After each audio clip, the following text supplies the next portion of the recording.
తెలంగాణ జాగృతి అధ్యక్షురాలు, BRS party బహిష్కృత నాయకురాలు, తిరుగుబాటు నాయకురాలు ఎమ్మెల్సీ కవిత. ఆమె సరే తెలంగాణ జాగృతి జనం బాట పేరిట పర్యటన చేస్తున్నారు, జిల్లా యాత్రలు చేస్తున్నారు. ఆమె వరంగల్ పర్యటన సందర్భంగా చేసిన కామెంట్ బహుశా ఇంత ముందు కూడా ఇదే లైన్స్లో మాట్లాడి ఉండొచ్చు, కానీ ఇప్పుడు చాలా క్లియర్గా మాట్లాడినట్టుగా కనిపిస్తుంది. అధికారం శాశ్వతం అనుకున్న వాళ్లను ప్రజలు ఇంట్లో కూర్చోబెట్టారు. ఇది ఎవరిని ఉద్దేశించి ఆమె చెప్పినట్లు? ఖచ్చితంగా తన తండ్రిని ఉద్దేశించి చెప్పినట్లే, కేసీఆర్ని ఉద్దేశించి చెప్పినట్లే. కేసీఆర్ నిజంగా కూడా తనకు అధికారం శాశ్వతం అనుకున్నాడు. ఆయన తెలంగాణ రాష్ట్రం కోసం అహర్నిశలు పనిచేసినందున, 14 ఏళ్ల పాటు పోరాటం నడిపించినందున తమ అధికారాన్ని ప్రజలు అంటే మరెవరికో కట్టబెట్టే అవకాశం లేదని, ఆ అధికారం తమకే ఉంటుందని కేసీఆర్ చాలా గట్టిగా నమ్మాడు. కానీ ప్రజలు ఆయనను తిరస్కరించి ఫామ్ హౌస్లో కూర్చోబెట్టారు. కవిత ఇప్పుడు దాన్ని ప్రస్తావిస్తోంది. ఎందుకు ప్రస్తావిస్తోంది? దాన్ని మనం విశ్లేషించాలి. అధికారం ఎవరికి శాశ్వతం కాదు, అలా శాశ్వతం అనుకున్న వాళ్ళను ప్రజలు ఇంట్లో కూర్చోబెట్టారు అని ఈ రకంగా ఒక పార్టీ అధ్యక్షుడిని అంటే తన తండ్రి గురించే మాట్లాడవలసి రావడం కానీ, మాట్లాడడం కానీ, అట్లాగే 20 ఏళ్లకు పైగా బీఆర్ఎస్ పార్టీలో చెమటోడ్చి పనిచేసిన, మొత్తం అంటే పార్టీకి ఉద్యమానికి అంకితమై పనిచేసిన నన్ను ఎంతో అవమానకరంగా బయటకు గెంటివేశారు అని ఆమె ఆవేదన వ్యక్తం చేశారు.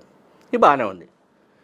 దీంట్లో మళ్ళీ ఇంకొక కాంట్రడిక్షన్ ఏంటంటే, కేసీఆర్ పిలిస్తే వెళ్తా అంటుంది ఆమె. ఒకటేమో అధికారం శాశ్వతం అనుకున్న వాళ్ళు అధికారం నుంచి అధికారం నుంచి ప్రజలు నెట్టివేసి ప్రతిపక్షంలో కూర్చోబెట్టారనేది ఒక పాయింట్.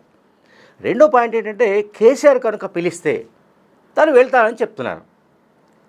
అంటే దీన్ని బట్టి మనకి ఏమర్థమవుతుందంటే, ఏదో ఒక రోజు కేసీఆర్ పిలవడం, ఆమె మళ్ళీ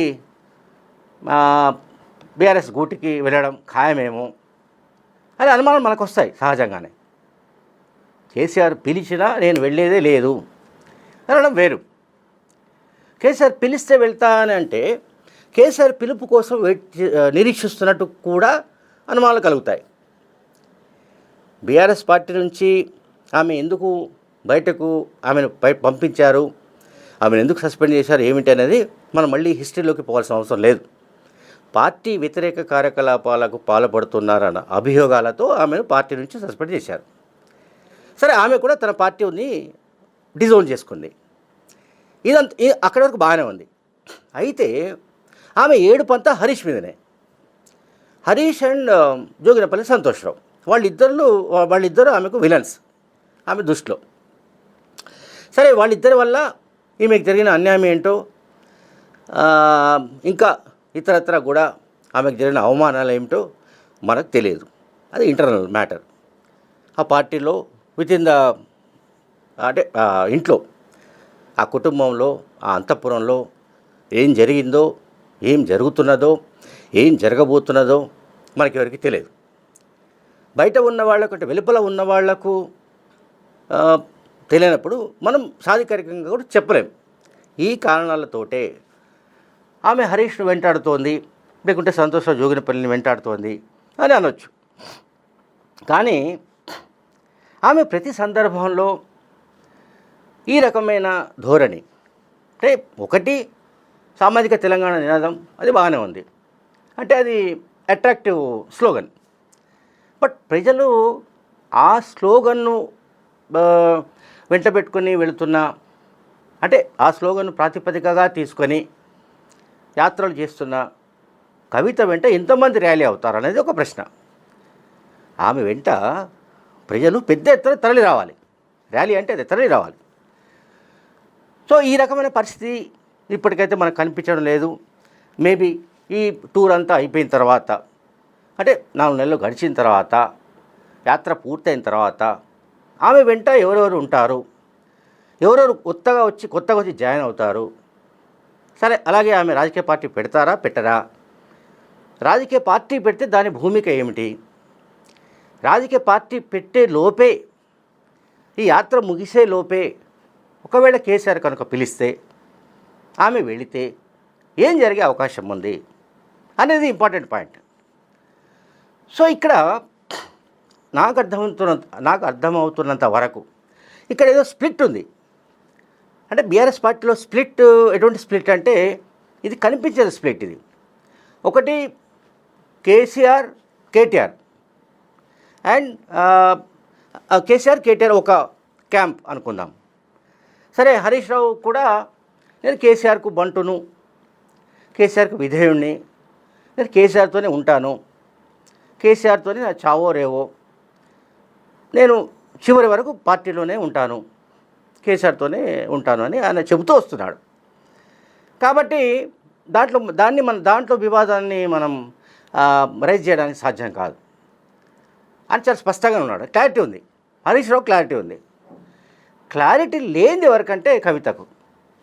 ఎందుకు ఈ మాట మనం చెప్పాల్సి వస్తుందంటే ఆమె డే 1 నుంచి కూడా ఆమె టార్గెట్ ఎవరు, ఇది కన్ఫ్యూషన్లో ఉన్నట్టు కనిపిస్తుంది. అంటే ఆమె ఏదో అయోమయంలో ఉందా, లేకపోతే రాజకీయంగా ఒక పార్టీ పెట్టడం అనేది అది అనేక కష్టాలతో కూడుకున్న వ్యవహారం, ఆ తర్వాత అది సక్సెస్ అవుతుందో కాదో అనే అనుమానాలు, తెలంగాణలో ఒక పార్టీకి అంటే ఒక ప్రాంతీయ పార్టీకి ఒక స్పేస్ ఉందా లేదా అనేది ఇంకొక సమస్య.